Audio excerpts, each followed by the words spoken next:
Hello, everyone, and welcome. Welcome. I'm Krystal Diaz. I'm a vocal coach and singer and co-founder of the Online Vocal Academy. And welcome to my second live stream interview. It's part of a series that I'm doing called Ask the Expert. And I created this series specifically for our Inner Circle monthly members who have been on this journey with me since the beginning of May, which is when we launched. And I thought, you know what, we're doing these great interviews and inviting these guests to come in and share their expertise and share their experiences with us. I'm like, I don't want to deny this to everyone else that follows us on social media. So now we are broadcasting this live, this section of the interview.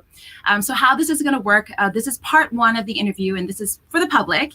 And part two will be exclusive content for Inner Circle members. So Inner Circle members, if you are watching right now, stay tuned for part two, because that's going to come up about 5 minutes after this interview wraps. And of course, if you guys are online, be sure to send us a message, pop a little comment. We are watching the comments here. If you have any questions for our guest, just pop it in the chat box, and we'll check that out. So today's guest, I am so excited to be interviewing this next guest. Her name is Amanda Restivo. And Amanda and I have known each other for quite a number of years now. And actually, we first met because Amanda worked here at the studio as one of our coaches here at CSMA Studio, which is located in Hong Kong. And she worked with us for about 3 years. And ever since she moved back to LA, we've been in touch. And we've always been talking about doing some collaboration. So I'm so excited that we get to do that today. So a little bit about Amanda. She is a vocal coach and also an incredible singer. But she's also a specialist in a very unique workout called vocal yoga.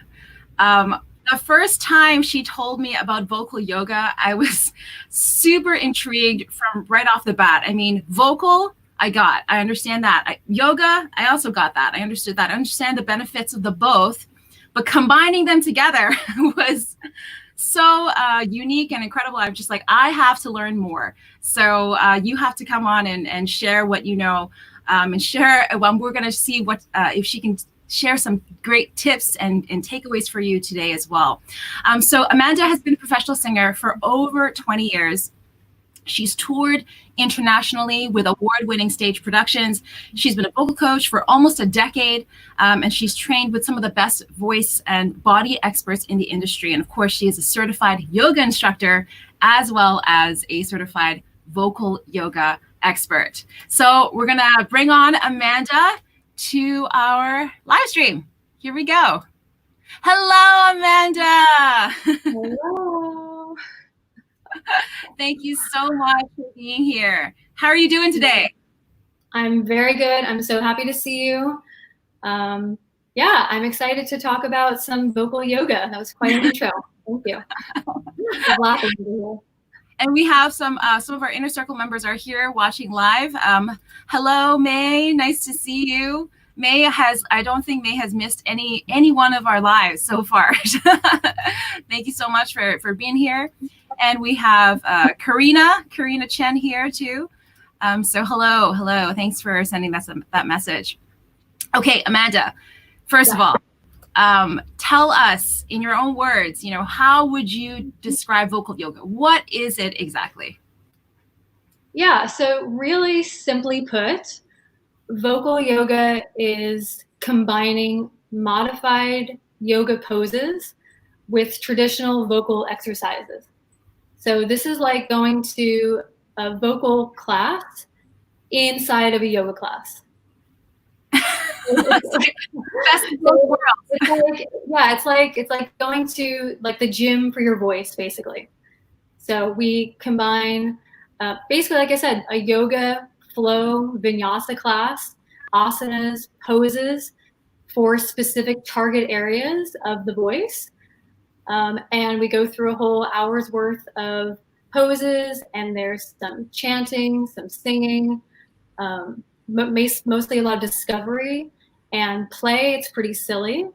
Good for your body, it's good for your mind, your breath, all kinds of things. So it's a melding and blending of those two art forms, and I love it. So yeah. That's fascinating. So when you say that it's like you're in a vocal lesson, but it's also Mm-hmm. like you're in a yoga lesson. So you're actually singing and chanting while you're doing the poses. Is that right? Or are you doing them separately? No, so the separation between the voice and the body is kind of what sometimes gets in the way of vocalist issues. So this is combining what you would do in a vocal class or vocal lesson, and you are now engaging your body in the singing, in the chanting, in the sounding, the vocalizing, instead of keeping the two separate, which they're not separate anyway. I think I read that when you sing, you engage about 100 muscles in the body. Wow. So this is just, you're just trying not to restrain that. So typically, if you start a vocal lesson, you come into class, you stand in front of the piano or in front of your teacher, and you're usually very stiff. You have a lot of tension, and then you attempt to sing either vocalises or exercises, scales, and you don't know sometimes why you don't sound the way you want to sound.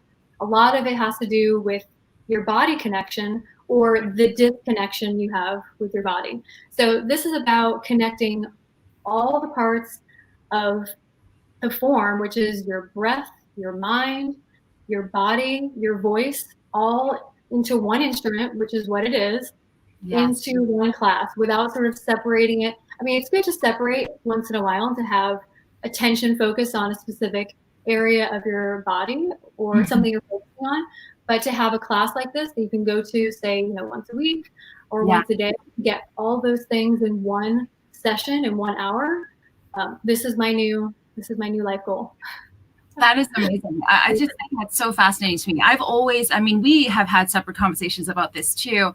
And both of us, we are performers. So absolutely, the voice is not a separate entity from your body and also your mind. And I love that that incorporates that too, because I think people neglect that part and that piece, how it all really interacts with each other and influences each other. I mean, you can't go on stage nervous and tense and then expect to be able to sing as well as you normally would if you're not thinking those thoughts or you're not feeling those feelings.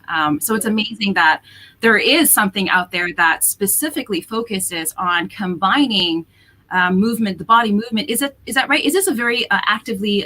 Is it as active as yoga? Like you're on the mat and you're doing poses and you're holding. Is it similar? Yeah. So you bring a mat or a towel. You're in kind of a big space or a big room. Obviously, you can have private classes. I've done group classes. And it's like taking a regular yoga class, and then we add on, like I said, all those traditional vocal exercises. It's an all levels class that I designed. So if you're not a yogi or you don't know yoga very well, I taught total beginners this class. It's for everybody. Poses can be modified. They can be up leveled. They can be made more difficult. They can be made more easy. The vocal exercises are like if you went to maybe your first or second vocal class. So I talk a little bit about anatomy, and it's really just about sort of discovering your body and discovering your voice. So nothing is too technical or too complicated or complex, unless, of course, you come more often and you would like to up level or make things more difficult, or you would like, say, private lessons, you would like to work on something specific. I have a lot of private clients that I know and work with as well that have a very specific goal in mind. But yeah, it is physical.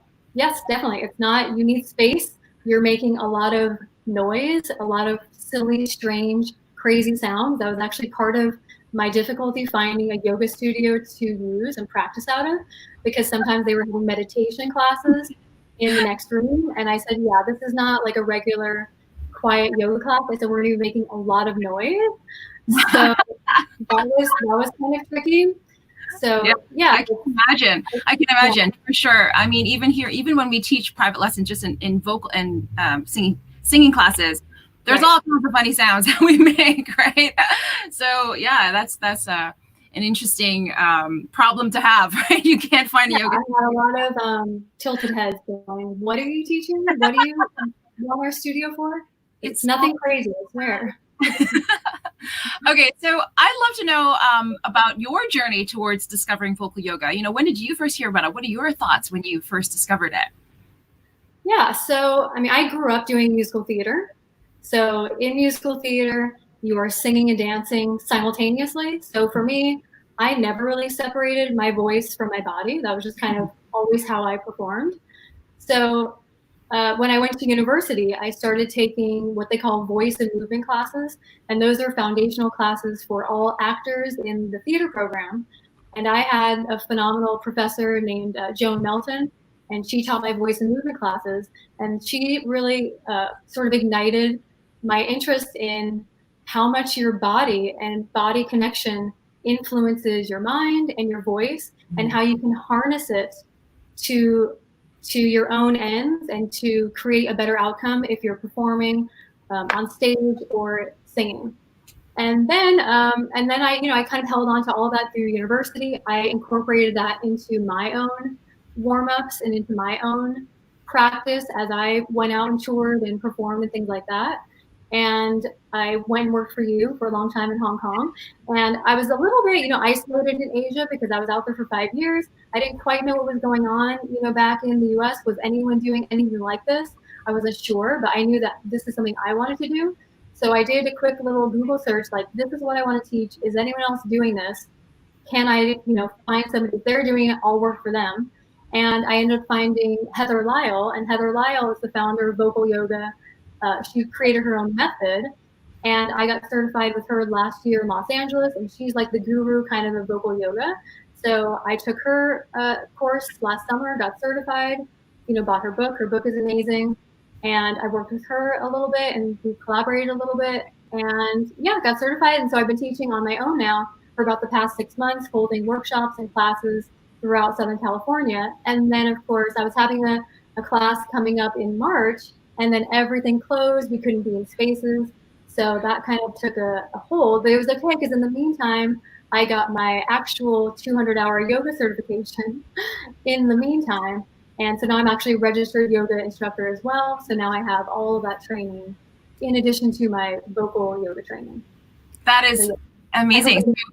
During this time, so that's interesting that something in you were already combining these elements, but I guess you had to find a place that actually, formalized it.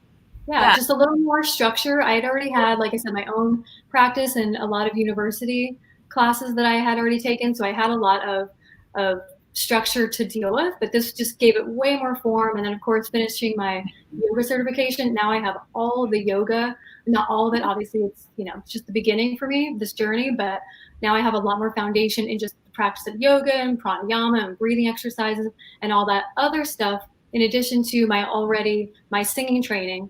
And a lot of my, knowledge and training came from you. So I always thank you for all of that. Oh, thank you. So yeah, I love it. Amazing. I want to know what was one of the most surprising things that vocal yoga has taught you, just on a personal level? So I know that you've been teaching for a while. I'm sure you have lots of stories about transformation there with your students, but I'd love to know you personally, how has that, I mean, you've been doing it for a while, but studying it formally and then maybe even teaching it, how has that transformed you? Yeah, so the more I got into sort of the journey of yoga, I was not a yoga person. I actually kind of, it's odd. I really resisted yoga. I don't know why. There was something in me that sort of resisted it. I don't know why. Maybe just because I came from dance, and so I just would dance instead of doing another form of exercise. So I got into yoga, pretty heavily this past 2 years or so. And it's just opened up my eyes to how similar yoga is to what we want to accomplish as singing artists, that are so similar, and they combine so well, that I feel like this should be something that almost all artists or singers or performers do, or really anybody that just has a voice. I've taught teachers, public speakers, anybody who wants to use their voice in a more efficient manner can use this kind of a class to enhance their daily efficiency and go out and use their voice to the top, their optimal ability. That's so when you say that you were resistant to yoga and then you somehow, for some reason, you got into it, right? What was that transition? Why all of a sudden? It was just something that it was in your head, or you saw a class? I mean, what was that moment where you thought, oh, let's try this? Yeah, so part of it was coming back to LA and then doing the vocal certification. So with the vocal yoga certification, we did learn a lot of asanas and poses. So I did learn a lot about yoga there, and that's where it sort of piqued my interest. Well, if I'm going to be teaching these classes, I need to know a lot more about yoga, Yes. form, alignment. I just wanted the knowledge to make sure I was doing everything safely, and then to obviously enhance other people's practice and my students' practice. So then I decided I really need to take this seriously, went into my 200 hours, which was quite long. 200 hours doesn't seem like a long time, but it's a lot of hours. And then I just fell in love with all of the ideas. Yoga's 5,000 years old, Yeah. and it's listed for a reason. And the benefits are just enormous. And so much of yoga is attached to the breath. Yes. And the breath is what we use to create a specific outcome in yoga. So we want to use our breath to either invigorate. We can use like the breath of fire to create like an invigorated mood. We can use breath to calm and center ourselves. And it's the exact same thing we do as singers.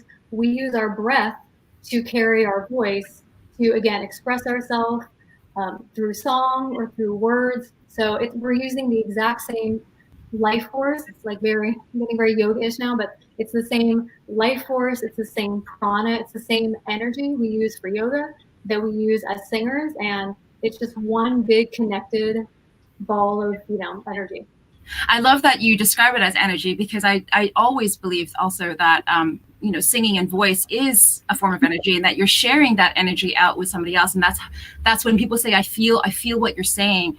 Or when you're captivated by a speaker, or you're captivated by a performer, there is a special connection there. And I do 100% believe that it is that energy coming out. And I also love that you're talking about yoga and singing as being sort of natural partners. Because a couple years ago, I was actually teaching we were swapping lessons. So I had a friend who was a yoga instructor, and then she wanted to learn voice lessons, and I wanted to do yoga classes. So we would swap services at that time. It was a few years ago. And we kept talking about how, oh my gosh, this is exactly the same thing that I teach my students. And she would say the same thing. And there was a lot of crossover. So yeah, I totally see that. So you were talking a little bit about the benefits of vocal yoga. Can you talk a little bit more about, maybe some of the biggest transformations that you've seen in some of your students? Do you have any stories that you can share with us? Yeah, I mean, so the students that I've had that have taken my class have usually been either my vocal students, or people that I know, or teachers, or people that were just sort of in the community that were interested. The biggest benefit you can get out of that class, my biggest thing is when you come in, is my goal for you is to feel that there is a connection between your breath, your mind, and your voice, and your body. So many times people walk around and they're thinking in their head, or they're feeling in their body, and they don't take a moment just to sort of have a little bit of mindfulness and focus inward a little bit. So when you come in, you take an hour to just really focus on your body. You check in, you kind of do a body scan and see where you are mentally, where you are physically. And just that simple act of calming down and taking your attention inward raises your awareness in all other parts of your day, or going to work, or going to the gym, or going back home to your family. So yeah, I mean, the biggest thing I want is the connection, and then also just the discovery. It's really fun. I mean, we're talking like very serious about it right now, but it's just super fun, and we laugh the whole time. It's not, I'm not lighting candles. It's not. I mean, it can be, and I do have a candle behind me, but it's definitely be a spiritual thing. But it's really about play and discovery, and using your voice in unique and different ways. So what we do with the physical postures and the physical poses is you are getting to use your voice in ways that you won't get to use, first of all, in the regular part of your day. But even going to, say, a traditional vocal class, you may not use your full range of motion in your body, certainly, and you won't maybe use your full range with your voice, because maybe you're working on something very specific, you have a very specific voice type, you're in one little octave or something.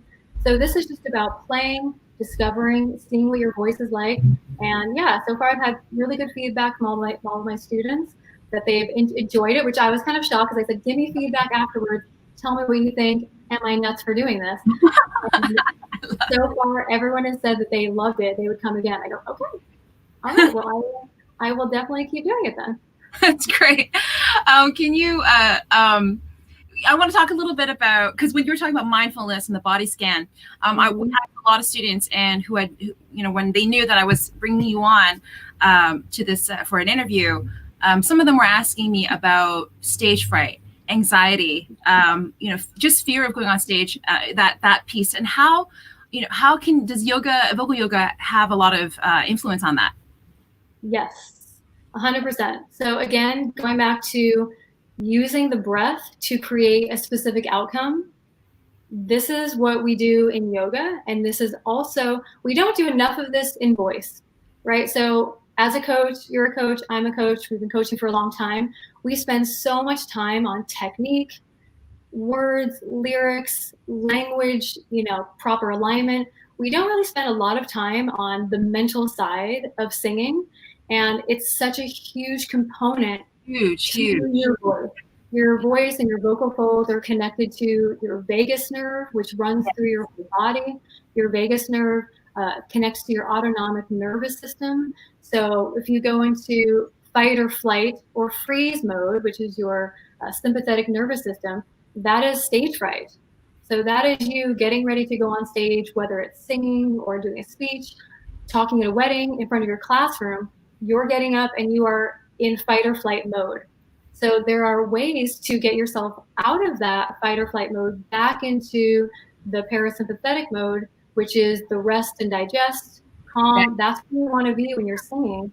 And the way to that is through breath work and pranayama exercises, which is literally translates to breath restraint or breath control exercises.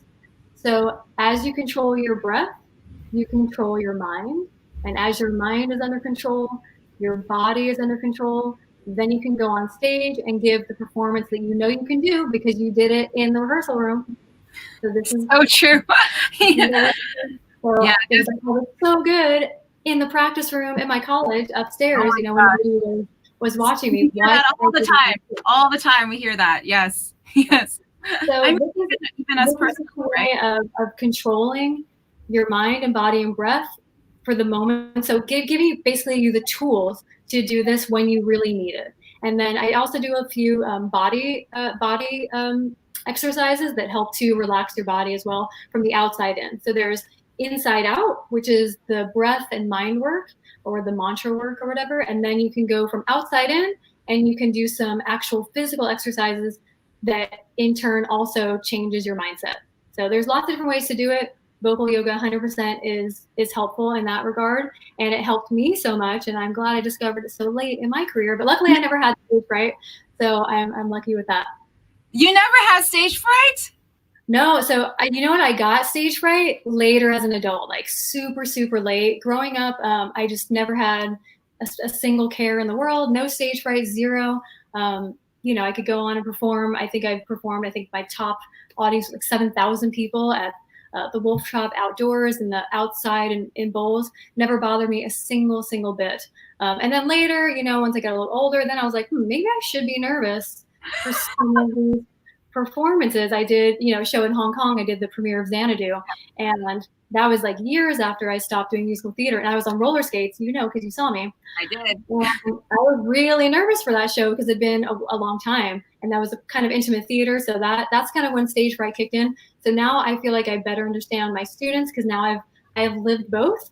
So I'm better now informed of how to help people get out of it. So I just real quickly, I just want to know, what do you think where does that come from? I mean, I understand the fight or flight mode. But even for people who are not performing, maybe they're going on, maybe even doing their first Facebook Live, you know, for some people going live for the first time online, or even some people get nervous going on a Zoom call. Sure. Yeah. This is like the new normal. Yeah. And I've had so many students tell me that they are so uncomfortable being on camera. Even in my Zoom meetings with my students doing master classes, some of them have just had their camera off and they're just listening to what I'm saying because they just don't want to be seen. They don't like talking. They don't want to raise their hand. A lot of kids running into this problem in school, in university. I totally understand it. This is all very intrusive. All of this like camera work and we're not used to seeing our own faces while we speak. I think that's what it is, you know? It really is. And we're also, we're not used to being so observant. So my students know very well that I make them look at themselves a lot. I'm always telling them, look in the mirror, and especially on Zoom, I said, look at yourself in this camera because you need to know what I'm seeing. You need to know what the audience is seeing. You have to be aware. It's not pleasant, but you're not there to judge. You're just there to be aware. We're not in the judgment zone. We're just in the awareness zone. And you need to know what it is you're doing so that you can fix those habits that you may see. If you don't know what you're doing, it's really hard to fix it. And so I think that's where a lot of the nerves come in. People are like all of a sudden looking at themselves on camera and they've never had to see or hear themselves. Like nobody likes to listen to themselves on a recording or to themselves singing, most people. So it's the exact same concept, and we're all having a big, identity crisis at this moment, I think. I believe it. And it's so interesting that you say that because even with my inner circle members, one of the biggest things that is a huge component of, what we do is teaching them how to practice by recording themselves and reviewing it, but not in a judgmental way that like you said, but more of an awareness and taking note of some of the habits that you're doing that we don't even realize that we're doing. I mean, we do it too. It's not that vocal coaches are immune to this stuff. we still need to be practicing in this way all the time. So I love that you said that because it aligns so much with what we're doing also in the inner circle membership. So it's just too hard on ourselves. You have to know that you are your own worst critic. You're your own worst judge. Nobody is judging you the way you are judging you. And we all just need to be a lot less hard on ourselves, a lot less pressure. And just, we have enough stress right now in the world and what's going on. So, I really just want to use vocal yoga, voice lessons, all of this stuff as an outlet for people to take an hour out of their week to focus on themselves. I'm telling all my students, this may not feel like the most important thing we can be doing right now, but they come to their lessons because they know that this is an hour of me time where they can focus on themselves, listen to their voices, work on their career, self-development, where it's not a selfish thing, it's self-care. So just doing a little bit of self-care, because then you can be your best when you need to be. You can go out there into the world and help the people you want to help, do the things you want to do, say the things you want to say. And especially to our vocal students, this is, we've never had such a moment of your voice counts, your voice is important. And we are teaching people to use their voices in an efficient, healthy, sustainable way. I can't really think of anything more important right now. So, sometimes they're like, oh, I didn't feel like coming to my lesson today. I was too stressed out. But I remind them that you're here working on your instrument, on your body and on your mind. So that way you can be the best you outside in the world, because you can't take care of other people unless you take care of yourself. So just kind of my little tips that I'm giving some of my students to put everything in perspective, because we just need to keep things in perspective. What is important right now? What is not important? And keep ourselves, focused on kind of like growth in the moment and being there for each other and all that kind of stuff. So. I love that. I love that. You just gave me goosebumps. I love that. Okay, I love that. It's not selfish. It's self-care. I love that. Well, I want to just pop into. There's been a couple comments and questions here. Julia is asking, where can you study vocal yoga? Oh, we'll get to that in a second. You can learn from Amanda. We'll get to that in a second. And Karina's saying, oh, she used to live in LA as well. Ben, no one is popping up on the screen here. Oh, I'm not sure what's going on there, Ben. Hopefully everyone else has seen us this whole time. I know, I'm saying, I'm like, it's kind of a blank screen with just audio. Yeah. Is vocal yoga similar to Alexander technique? Okay, great question. Yeah, so Alexander technique and Feldenkrais, and there's so many different types of Suzuki, of movement type of art forms. that have gone through, history. Alexander technique is very similar, but Alexander technique is a lot less physical and it works a lot more with alignment. So like even Pilates, you can go to like a Pilates class, and Pilates is very much about proper alignment. This is way more about more active movement, and it's a lot more about freedom. So while alignment's definitely important, Alexander technique focuses a lot more on like the spine. And so I would say if you have like an injury, so a lot of people who have injuries or things like that go to things like Alexander technique. And they have a lot of success in those types of techniques for like, I have a neck thing or my back hurts. What can I do for that? Yoga does help, but if you get really specific, things like Alexander technique can be really helpful. Okay, great. So yeah, that's a great point. That's a great point. Mm-hmm. Solara's saying she was a ballroom dancer for a long time, and I also have massive resistance to yoga. I guess I find it boring when I'm just holding a pose. I feel impatient. Oh, that's interesting, because Amanda, you just said that it's actually very active. So vocal yoga is very active, but if you go to like say a yoga class, you go to like a yin yoga class or a gentle flow, you may have just had the wrong yoga class, because trust me, there are some ones that you just want to like go, this is too much for me. So it depends on your level of energy and what you're looking to get out of it. If you're looking for a real gentle class to really just calm yourself down, you can go to that type of yoga class. But yeah, if you're a dancer, especially a ballroom dancer, you have tons of energy. Something like vocal yoga would be much more probably to your energy terms. Yeah, so I feel you on that. That's maybe that's why I resisted too.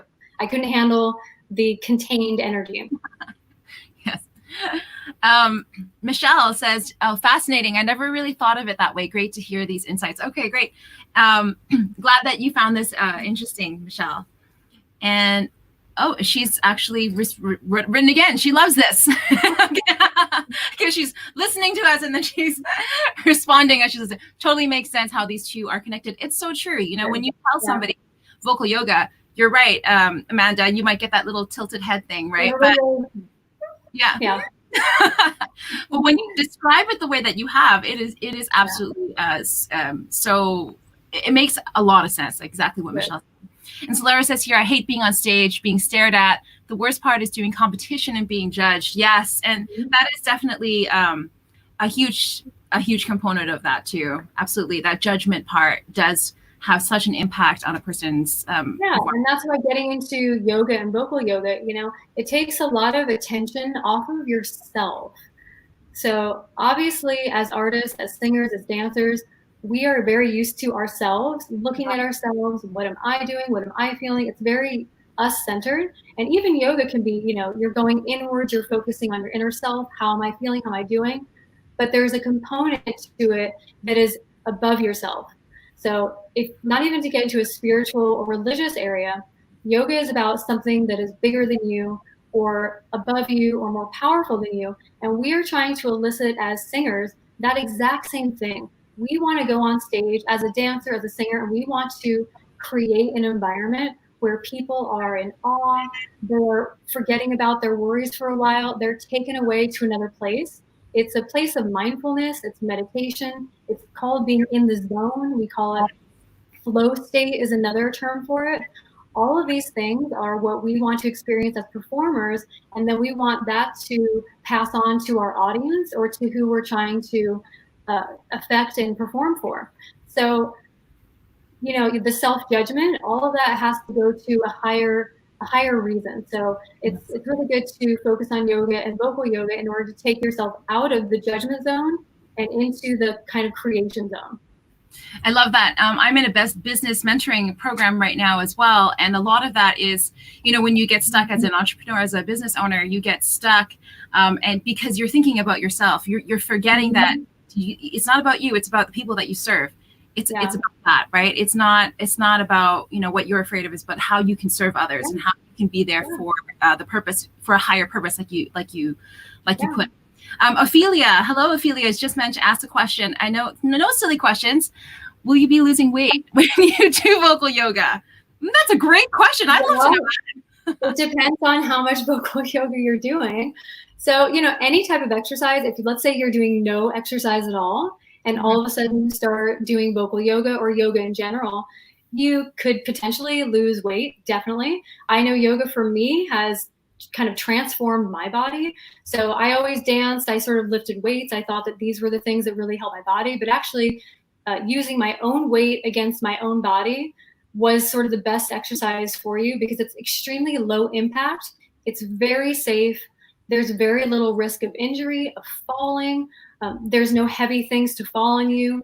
There's no, injuries mostly to your back. So it's a very safe exercise, and this is why it's lasted for so long, because the risk of injury is so low. So even in a class, if somebody falls out of a pose, I'm not going to run out. They're just going to fall to, like, their foot's just going to come down off the mat. So it's really not a big deal. Right. Whereas if you're going to the gym, you're lifting heavy weights, you're on those machines, there is a high chance of getting injury. It's a high risk activity. So with any type of yoga, it definitely depends on how much you do. You can definitely lose weight. I definitely did a little bit. So yes. Okay. Before we wrap up, I have a couple things that I'm hoping that you can share with our viewers. Is what are some of the common habits that we are unconsciously doing that's actually impacting the quality of our voices? Because we talked about things that unconscious habits. We talked about not realizing things in that awareness piece. So what are some of the most common ones that you know to be true for many people? Yeah, so I would just say right now, if anyone is listening or watching, what is your jaw doing right now? What is your tongue doing in your mouth? Mm-hmm. What are your hands doing right now? What is your body doing? Are you hunched over? Are your abs engaged? So most people go through life in a holding pattern with tension and what we kind of call body armoring, right? So we are designed for defense. Our bodies are designed for defending ourselves against everything in the world, be it verbal, be it an attack, be it a lion, whatever it is. COVID. So, yes, especially now. So we are designed to survive. So our bodies are designed to take in stress where we don't even know we're getting it. Tension, we're retaining tension where we don't even know we have it. So just doing a quick body scan of yourself, going from head to toe and seeing where am I holding tension. So many people have tension, and my students know this also well. Releasing the face, relaxing the face, letting the face be soft. Nobody wants to sing like this or talk like this. We have so much tension just in our everyday lives that we just hold on to just as body armor. And that is the number one reason why vocal yoga, the shoulders, the neck, you can just go on and on. And this interferes with all the efficiency, all the alignment when we sing. Or speak, for that matter. Yeah, or using our voices in general. Yeah, yes. So this gets in the way of just basic body efficiency. So if we want to be efficient and use our voices and bodies in an optimal way, we want to get rid of all that tension. Can we go through a body scan or something like that? I mean, what do you normally do with your students? It's something we can do together as a community right now with those who are listening and watching right now. Yeah, so if you're sitting down, just so you would just take your hands and just place them lightly on your thighs. And if you would like to, you can close your eyes gently. And you just want to sit nice and tall up on your sit bones and elongate your neck and just start breathing in slowly through your nose and also out through your nose. And just take your mind first to your feet and to your toes. And just imagine them and just relax them. And then take your mind now to your ankles and let those relax. You're going to come up to your calves and your knees and your thighs. So if you're holding tension in your inner thighs, let your legs just relax. Let them open wherever they lay. You're going to come up now to the most important part, your stomach, your abs. Are you holding in your belly? Guaranteed you probably are. So let your belly relax so you can take a really deep, low, diaphragmatic belly breath. And your belly can expand in and out as you inhale and exhale. Now you're going to come up to your shoulders. Let them feel a little bit heavy. Let them relax. Come up to your head and neck. You can maybe just wave side to side. like a little bobblehead. See if you have any tension there. Now you're going to come up to your jaw, to your mandible, and you're just going to release it. So your teeth are not touching. So your jaw is nice and long, and just release. Now we're going to come to the eyes. It's a weird place that we hold tension, but we do. The back of our eyes, our forehead, our eyebrows. So we're going to focus on our third eye, which is our eye that we have right in the center of our eyebrow. This is where we do all of our unconscious spiritual thinking. And we're going to focus right there and breathing in and out and relaxing and releasing all of the muscles in our body. And just doing a quick check-in to see where the tension is, if we have any left. And you can open your eyes. That was amazing. That was very on the spot, Krystal, but yeah. I know, I totally didn't plan that part. So that was like a quick body scan, right? So that was like a very simple little mindfulness, little meditation that you can do before you start any sort of practice. So you always want an intention or a goal before you start yoga, or before you go into a practice room, or before you go into a vocal lesson. Don't just walk in and go, okay, teacher, what do you have for me today? Right? I love that, yes. Which is what most of our students do.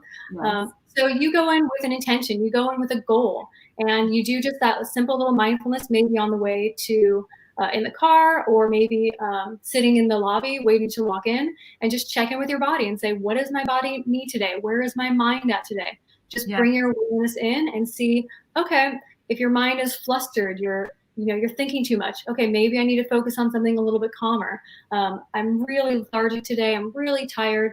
Maybe I need something a little with a pep me up, a little more energy. And then you can go from there. And that's also a good way you can think about how you want to take an exercise class. What type of yoga class do you want today? What kind of song do you want to work on today? Oh, I need something like super up tempo because I'm going to fall asleep or something.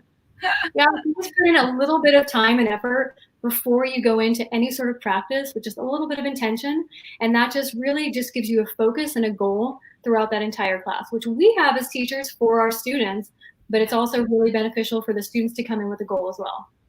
Thank you so much. That is amazing. And I love that you said that again, because intention is a word that we use all the time in the inner circle. We're always talking about intentional practices.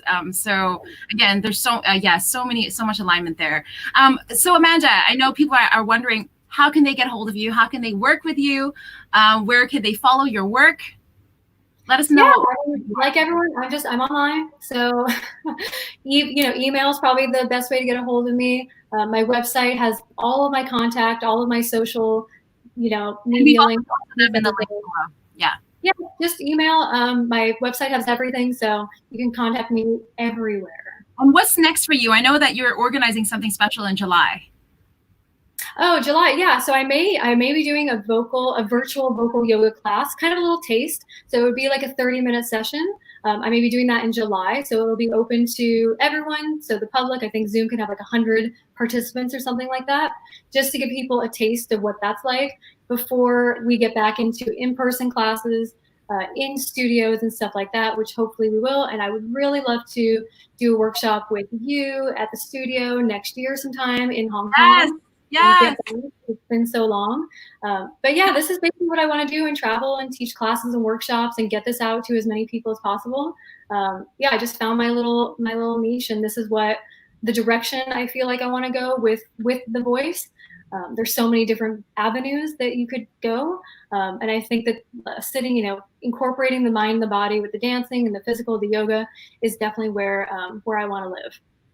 Awesome. Thank you so much. Thank you so much for being here and sharing your wisdom with us all. And again, everybody, if you're interested in learning more about the Online Vocal Academy, and also if you're interested in working with Amanda, all the links are in this video in the comment box below, so you can check them out. Thank you so much for tuning in live. And for our Inner Circle members, we will be back in like a minute. Okay, so go on to the second, you'll be able to stream us live on the second link that I would have sent you in your email. So we'll see all our Inner Circle members in a little bit.